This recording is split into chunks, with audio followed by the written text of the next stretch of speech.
18 février, Nombre, chapitre 31, chapitre 32, chapitre 33. L'Éternel parla à Moïse et dit: Venge les enfants d'Israël sur les Madianites. Tu seras ensuite recueilli auprès de ton peuple. Moïse parla au peuple et dit: Équipez d'entre vous des hommes pour l'armée, et qu'ils marchent contre Madian, afin d'exécuter la vengeance de l'Éternel sur Madian. Vous enverrez à l'armée 1000 hommes par tribu de toutes les tribus d'Israël. On leva d'entre les milliers d'Israël 1000 hommes par tribu, soit 12 000 hommes équipés pour l'armée. Moïse envoya à l'armée ces 1000 hommes par tribu, et avec eux le fils du sacrificateur Éléazar, Phiné, qui portait les instruments sacrés et les trompettes retentissantes. Ils s'avancèrent contre Madian selon l'ordre que l'Éternel avait donné à Moïse, et ils tuèrent tous les mâles. Ils tuèrent les rois de Madian avec tous les autres, Évi, Rékem, Sur, Hur et Réba, 5 rois de Madian.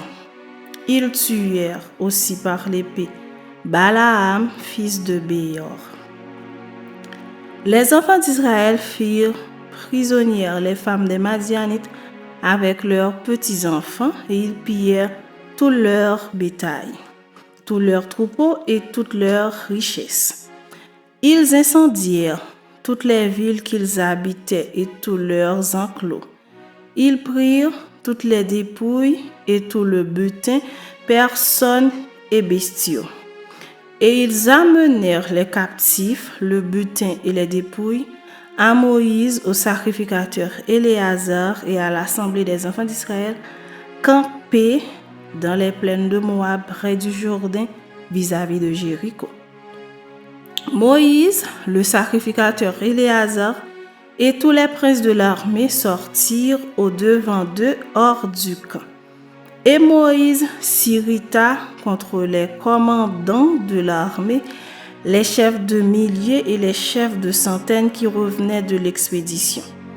Il leur dit: Avez-vous laissé la vie à toutes les femmes?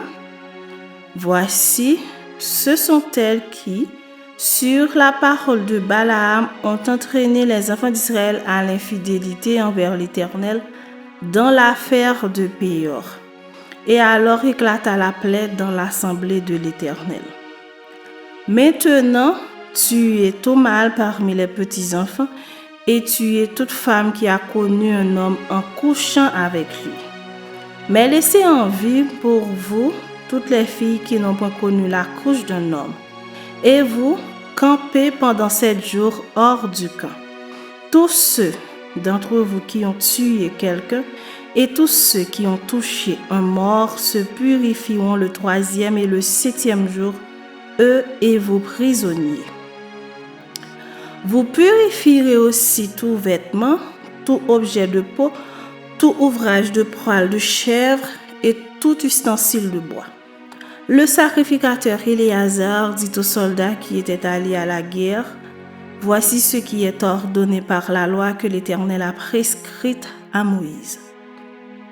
L'or, l'argent, l'airain, le fer, l'étain et le plomb, tout objet qui peut aller au feu, vous le ferez passer par le feu pour le rendre pur. Mais c'est par l'eau de purification que sera purifié tout ce qui ne peut aller au feu. Vous le ferez passer dans l'eau.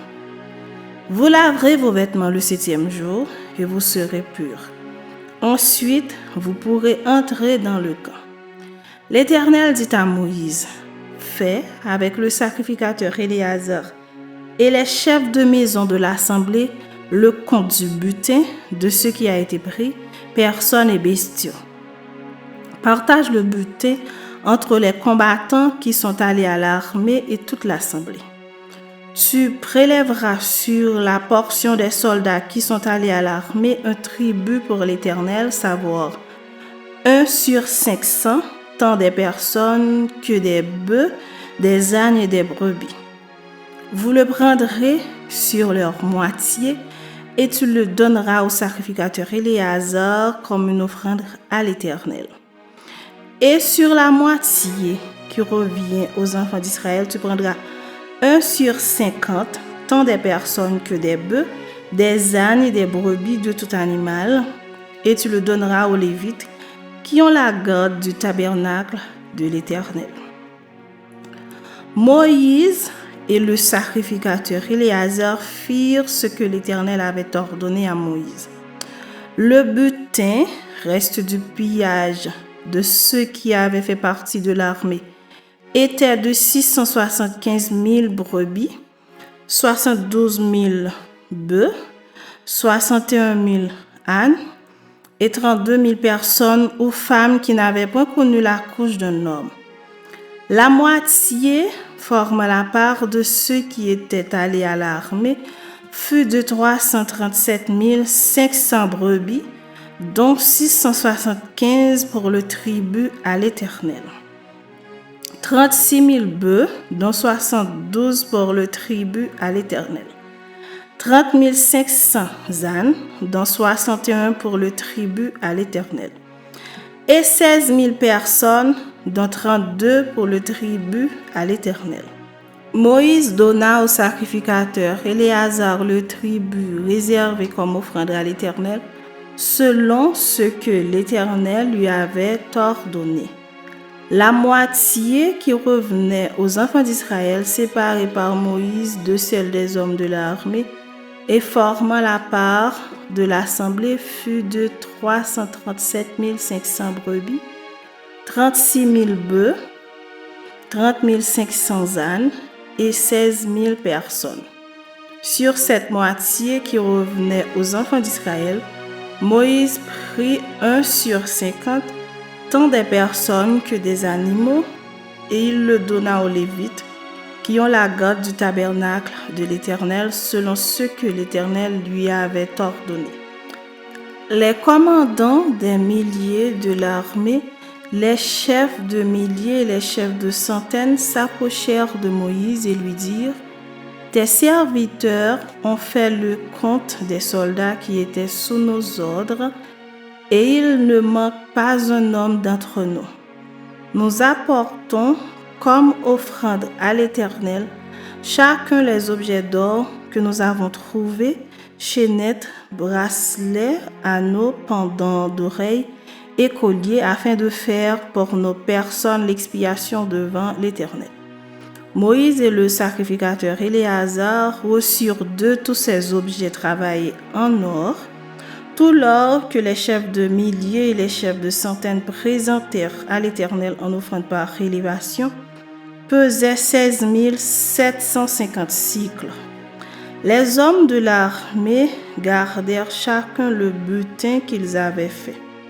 Moïse et le sacrificateur Éléazar prirent l'or des chefs de milliers et des chefs de centaines et l'apportèrent à la tente d'assignation comme souvenir pour les enfants d'Israël devant l'Éternel. Chapitre 32. Les fils de Ruben et les fils de Gad avaient une quantité considérable de troupeaux, et ils virent que le pays de Jaézer et le pays de Galaad étaient un lieu propre pour des troupeaux. Alors les fils de Gad et les fils de Ruben vinrent auprès de Moïse, du sacrificateur Éléazar et des princes de l'assemblée, et ils leur dirent: À Taroth, Dibon, Jaézer, Nimra, Esbon, Éléalé, Sébam, Nebo et Béon, ce pays que l'Éternel a frappé devant l'assemblée d'Israël, est un lieu propre pour des troupeaux et tes serviteurs ont des troupeaux. Ils ajoutèrent: Si nous avons trouvé grâce à tes yeux, que la possession de ce pays soit accordée à tes serviteurs et ne nous fais point passer le Jourdain. Moïse répondit aux fils de Gad et aux fils de Ruben: Vos frères iront-ils à la guerre et vous resterez-vous ici? Pourquoi voulez-vous décourager les enfants d'Israël de passer dans le pays que l'Éternel leur donne? Ainsi firent vos pères, quand je les envoyai de Kades-Barnéa pour examiner le pays. Ils montèrent jusqu'à la vallée d'Eshcol et après avoir examiné le pays, ils découragèrent les enfants d'Israël d'aller dans le pays que l'Éternel leur donnait. La colère de l'Éternel s'enflamma ce jour-là et il jura en disant: ces hommes qui sont montés d'Égypte depuis l'âge de 20 ans et au-dessus ne verront point le pays que j'ai juré de donner à Abraham, à Isaac et à Jacob, car ils n'ont pas suivi pleinement ma voie. Excepté Caleb, fils de Jephunnée, le Kénizien, et Josué, fils de Nun, qui ont pleinement suivi la voie de l'Éternel. La colère de l'Éternel s'enflamma contre Israël, et il les fit errer dans le désert pendant 40 années, jusqu'à l'anéantissement de toute la génération qui avait fait le mal aux yeux de l'Éternel. Et voici, vous prenez la place de vos pères comme des rejetons d'hommes pécheurs, pour rendre la colère de l'Éternel encore plus ardente contre Israël. Car si vous vous détournez de lui, il continuera de laisser Israël au désert et vous causerez la perte de tout ce peuple. Ils s'approchèrent de Moïse et ils dirent: nous construirons ici des parcs pour nos troupeaux et des villes pour nos petits-enfants. Puis, nous nous équiperons en rate pour marcher devant les enfants d'Israël jusqu'à ce que nous les ayons introduits dans le lieu qui leur est destiné. Et nos petits-enfants demeureront dans les villes fortes à cause des habitants du pays. Nous ne retournerons point dans nos maisons avant que les enfants d'Israël aient pris possession chacun de son héritage. Et nous ne posséderons rien avec eux de l'autre côté du Jourdain, ni plus loin, puisque nous aurons notre héritage de ce côté-ci du Jourdain à l'Orient. Moïse leur dit: si vous faites cela, si vous vous armez pour combattre devant l'Éternel, si tous ceux de vous qui s'armeront passent le Jourdain devant l'Éternel jusqu'à ce qu'il ait chassé ses ennemis loin de sa face, et si vous revenez seulement après que le pays aura été soumis devant l'Éternel, vous serez alors sans reproche vis-à-vis de l'Éternel et vis-à-vis d'Israël, et cette contrée-ci sera votre propriété devant l'Éternel. Mais si vous ne faites pas ainsi, vous péchez contre l'Éternel, sachez que votre péché vous atteindra. Construisez des villes pour vos petits-enfants et des parcs pour vos troupeaux, et faites ce que votre bouche a déclaré. Les fils de Gad et les fils de Ruben dirent à Moïse: tes serviteurs feront ce que mon Seigneur ordonne, nos petits-enfants, nos femmes, nos troupeaux et tout notre bétail resteront dans les villes de Galaad, et tes serviteurs, tous armés pour la guerre, iront combattre devant l'Éternel comme dit mon Seigneur. Moïse donna des ordres à leur sujet au sacrificateur Éléazar, à Josué fils de Nun et aux chefs de famille dans les tribus des enfants d'Israël. Il leur dit: si les fils de Gad et les fils de Ruben passent avec vous le Jourdain, tous armés pour combattre devant l'Éternel, et que le pays soit soumis devant vous, vous leur donnerez en propriété la contrée de Galaad. Mais s'ils ne marchent point en armes avec vous, qu'ils s'établissent au milieu de vous dans le pays de Canaan. Les fils de Gad et les fils de Ruben répondirent: nous ferons ce que l'Éternel a dit à tes serviteurs. Nous passerons en armes devant l'Éternel au pays de Canaan, mais que nous possédions notre héritage de ce côté-ci du Jourdain.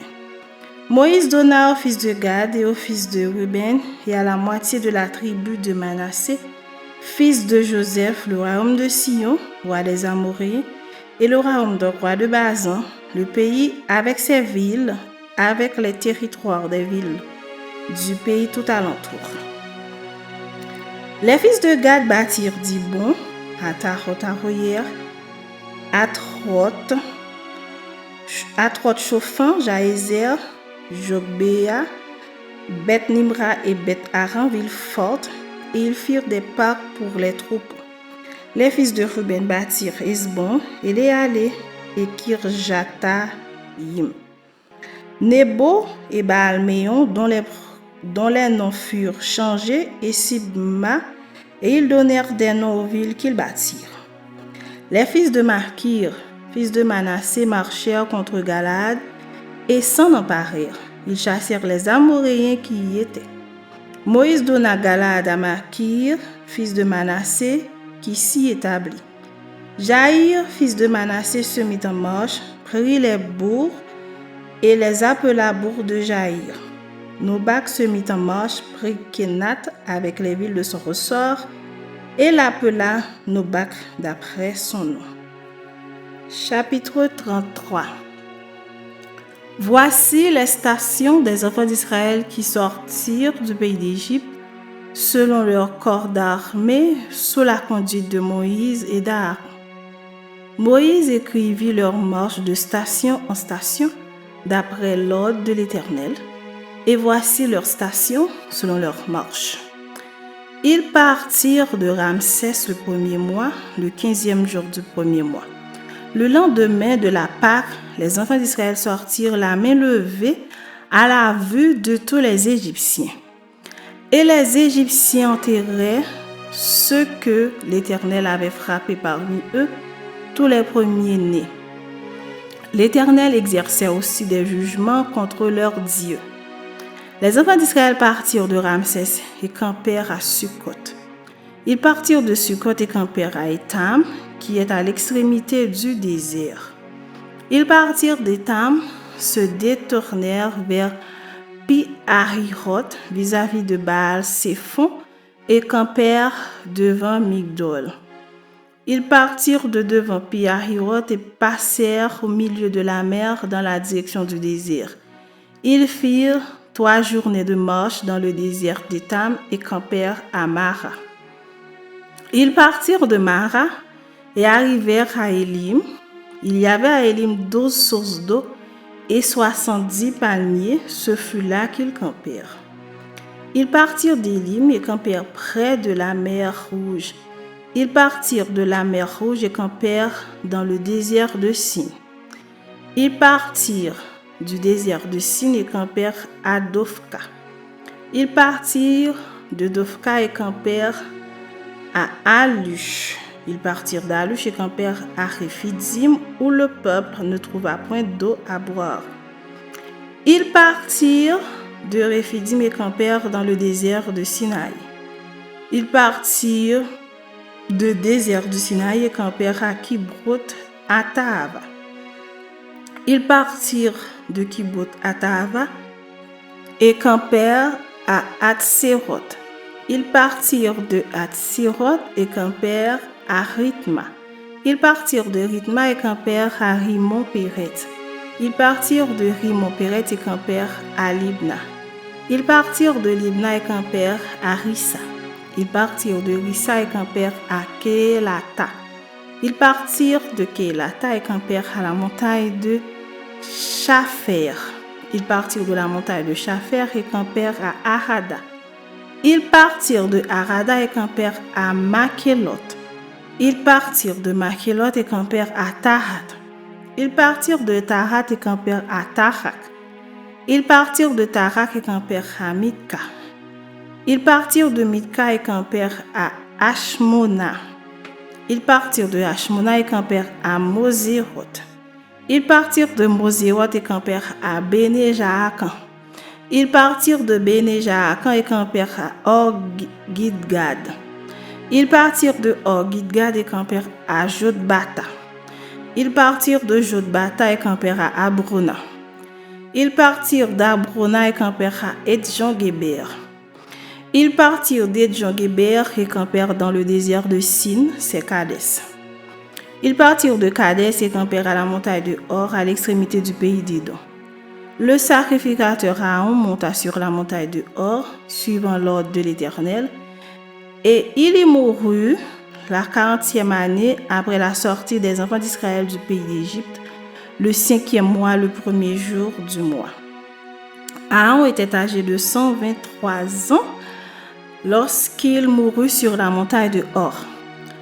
Le roi d'Arad cananéen, qui habitait le midi du pays de Canaan, apprit l'arrivée des enfants d'Israël.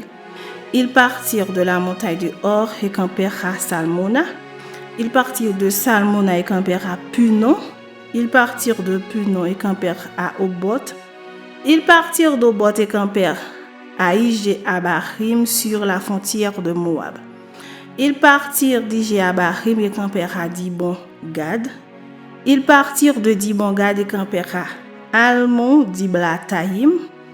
Ils partirent d'Amon-Diblataïm et campèrent aux montagnes d'Abarim devant Nebo.